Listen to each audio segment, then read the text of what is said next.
Tom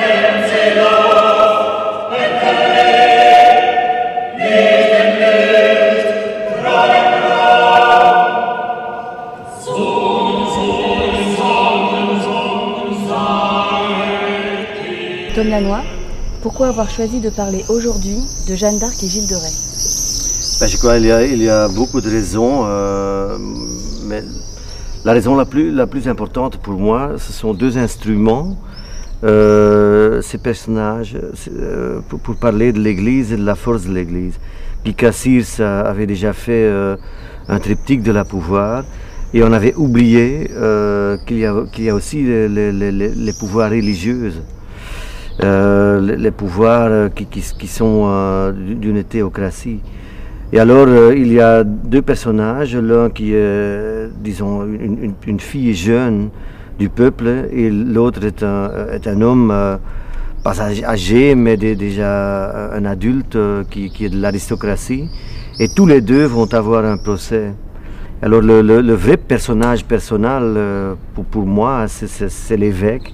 Sont les évêques, mais les deux évêques sont joués par le même acteur.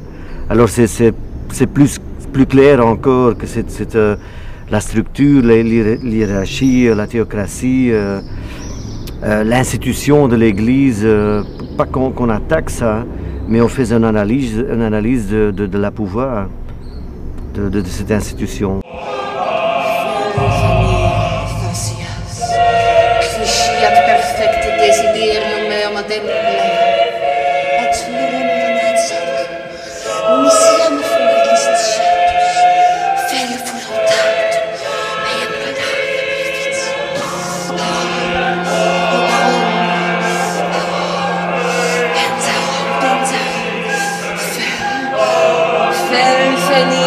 Facias cliciat perfecta desiderium mea madempula et nullum modum et cetera missiam fuit licentiatus vel voluntatem. D'écrire du théâtre pour un tel lieu, ça veut dire qu'on doit se renseigner chez les antiques, chez les Grecs, disons. Ça veut dire que le théâtre doit avoir les grands thèmes, mais aussi les grandes,